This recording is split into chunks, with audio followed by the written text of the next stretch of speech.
Narcotics control bureau की team ने मादक तस्करी के आरोप में बीते कल खोरीबाड़ी से एक व्यक्ति को गिरफ्तार किया है। आरोपी का नाम जयंत दास उर्फ बांगलू है। वो खोरीबाड़ी का निवासी बताया गया है।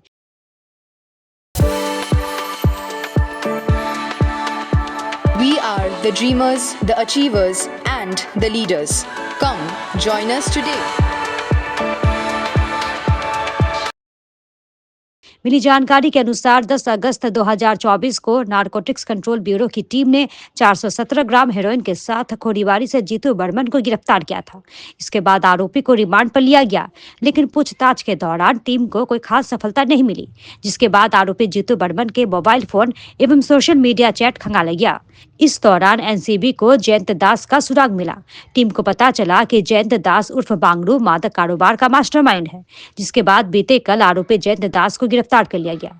आज आरोपी को सिलीगुड़ी कोर्ट में पेश किया गया है, जहां अदालत ने आरोपी की जमानत याचिका खारिज करते हुए 1 दिन की एनसीबी रिमांड पर रखने का निर्देश दिया है। बताया गया है कि जयंत दास का अंतर्राष्ट्रीय मादक तस्करी गिरोह से संपर्क हो सकता है। वहीं इस पूरे मामले में और कौन कौन जुड़ा है, इसकी जांच नारकोटिक्स कंट्रोल ब्यूरो कर रही है। इस विषय पर नारकोटिक्स कंट्रोल ब्यूरो के सरकारी पक्ष के वकील रतन बानिक ने कहा कि आज के narcotic control bureau Siliguri zonal ইউনিটের থেকে জয়ন্ত দাস এলিয়াস বাঙারু এ হচ্ছে গৌর সিং জোত পোস্ট অফিস দুলাল জোত খড়িবাড়ির বাসিন্দা, বয়স হচ্ছে 42 বছর। জয়ন্ত দাসকে আজকে এনডিপিএস আইন ভায়োলেশনের জন্য শিলিগুড়ি আদালতে হাজির করা হয়েছে। এই কেসে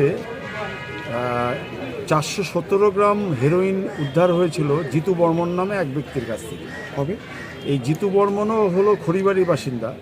উদ্ধার হয়েছিল 10/8/2024 10ই আগস্ট, এবং জিতু বর্মনের কাছে দুটো প্যাকেটে 417 গ্রাম হেরোইন ছিল। এবং হেরোইনটা হচ্ছে এটা নিষিদ্ধ ড্রাগ, যেটা দিয়ে যুব সমাজের বড় ক্ষতি হচ্ছে, আপনারা জানেন। এবং জিতু বর্মন সে তার স্টেটমেন্টে বলেছিল যে দীর্ঘদিন থেকে ইনভেস্টিগেশনের পরে যেটা জানা গেল যে জয়ন্ত দাসের কাছ থেকে এই কন্ট্রাব্যান্ডটা সে পেয়েছিল। এবং জিতু বর্মনকে ধরার আগে বেশ প্রায় 12 থেকে 14 বার টেলিফোনে ওদের মধ্যে কথা হয়েছে। ফোনগুলো সিজ হয়েছে, এবং ফোনের যে কল রেকর্ড তাতে পাওয়া গেছে যে জয়ন্ত দাস হচ্ছে মেন সাপ্লায়ার, এবং ওই খড়িবাড়ি সহ ওই চত্বরে সে হচ্ছে কিংপিন এই ইলিগাল ড্রাগের ব্যবসা।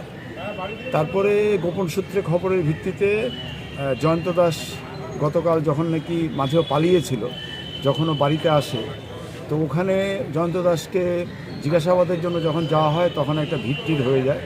এবং স্থানীয় যে পুলিশ খড়িবাড়ির যে ওখানে যে লোকাল পুলিশ আছে খড়িবাড়ি থানার অন্তর্গত, সেই তাদের সহযোগিতা নিয়ে জয়ন্ত দাসকে কালকে অ্যারেস্ট করা হয় এবং আজকে আদালতে হাজির করা হয়েছে। এটা হচ্ছে মাদকদ্রব্য সংক্রান্ত যে স্পেশাল কোর্ট, সেই স্পেশাল কোর্টই ওকে মেনলি তোলা হবে। কিন্তু আজকে যেহেতু স্পেশাল কোর্ট বন্ধ আছে, আইন অনুযায়ী আজকে ওকে আমাদের মাননীয় যে এসিজেএমের ভারপ্রাপ্ত ম্যাজিস্ট্রেট তার সামনে প্রোডাকশন করা হচ্ছে। এবং আমরা একদিনের ওর কাস্টডি চাইছি, এনসিবি কাস্টডি, কেননা এর কাছ থেকে আরও কিছু সূত্র পাওয়া যেতে পারে, কিছু উদ্ধার করা যেতে পারে। সেই জন্য আজকে আমরা এর কাস্টডি চাইছি এবং এর জামিনের রিজেকশন চাইছি। সমন দেওয়া হয়েছিল, সমনের এর অ্যাড্রেসে সমনে কোনো টার্ন আপ করেনি। তারপরে যখন জানা গেল যে বাড়িতে এসছে, তারপরে কালকে টিম গিয়ে ওয়েট করছিল ওখানে, তারপরে স্থানীয় লোকজন জড়ো হয়ে যায়। পরে খড়িবাড়ি থানার সহযোগিতা নিয়ে ওকে অ্যারেস্ট করে আর শিলিগুড়িতে যে এনসিবি অফিস হয়েছে নতুন, আপনারা জানেন, জোনাল অফিস শিলিগুড়িতে হয়েছে। এটা গত 6 মাস আগে হয়েছে। রিসেন্টলি তারা কলেজপাড়াতে নতুন অফিসও নিয়েছে, এবং তাদের এরা এখন এই চত্বরে পুরো হচ্ছে এনসিবি সংক্রান্ত। ও জয়ন্তর বাড়িতে সার্চ করা হয়েছে, বাড়িতে কিছু ডকুমেন্ট পাওয়া গেছে, কিন্তু কোনো কন্টামেন্ট কিছু পাওয়া যায় বলতে কিছু কাগজপত্র, সেগুলো ইনভেস্টিগেশন চলছে। অনেক ওদের কোড ল্যাঙ্গুয়েজে থাকে, তো বিভিন্ন ওরা তার মানে এমনি রিসিট করে কোনো কিছু মাল সাপ্লাই হয় না, কোড ল্যাঙ্গুয়েজে থাকে, সেগুলো নিয়ে তদন্ত। কোড ল্যাঙ্গুয়েজে মাল যে সাপ্লাই যাচ্ছে কার কাছে, কতটা ওয়েটটা, যেমন একটা পাওয়া গেছে 417.10 গ্রাম, 417.10 গ্রাম। এটা মোটামুটি যে ডেটটা তে অ্যারেস্ট হয়েছিল আগের আসামি জিতু বর্মন, তার সঙ্গে কানেক্টেড। এখন সেটা এই কানেকশনে না আরও অন্য কাউকে দিয়েছে সেই কানেকশনে, এগুলো সব তদন্ত। হেরোইন না, ওইটা বোঝা যাচ্ছে, ওগুলো তদন্ত চলছে, ওগুলো সবই ডিসক্লোজ হতেই পারে, কারণ খড়িবাড়ির সামনে নেপাল থেকে মালগুলো আসে। আমাদের যে আগে যে জিতু বর্মন ধরা পড়েছিল, সেও কিন্তু বলছিল যে নেপাল থেকে এক ব্যক্তি নিয়ে এসে জয়ন্তকে দিয়েছে, জয়ন্ত আমাকে দিয়েছে। মানে এটা কিন্তু আছে আন্তর্জাতিক চোরাচালান চক্র না, আন্তর্জাতিক ড্রাগ র্যাকেটের সঙ্গে, সিন্ডিকেটের সঙ্গে, ওগুলো এখনো তদন্ত চলছে। আমরা রিমান্ডের দাবি করি, একদিনের রিমান্ড চাইছে আপাতত। এনসিবি ধরেছিল জিতু, সে এখনো কাস্টডিতে। আজকে ওই এনসিবি যাকে অ্যারেস্ট করে প্রোডাকশন করেছিল, ওর জামিনের দরখাস্ত রিজেক্ট করে ওকে এনসিবির প্রেয়ার অনুযায়ী একদিনের কাস্টডি অ্যালাউ করেছে।